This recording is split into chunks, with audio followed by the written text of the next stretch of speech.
Hello everyone, in today's video I'll show you on how you can change filaments in Orca Slicer. Now I have my two designs right here and it's ready to print, but in my case I want to change filaments. To do that, you just want to make sure to head over to the prepare category. It's going to be on the main dashboard, and from here you want to click on the set filaments to use, or you can simply choose the filament that you want to apply right here.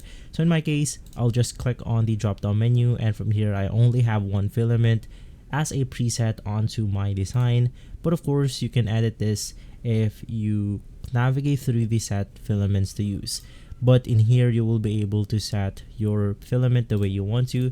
If you want to custom name your filament, it's going to be extremely simple. Once again, just head over to this specific setting right here. Once inside, click custom filaments, click create new, and then you can now select your vendor. You can select what type of filament you want to use. So I'll select PLA right here, which is going to be really generic. In here you can just name this to whatever you want to. I will be putting rainbow.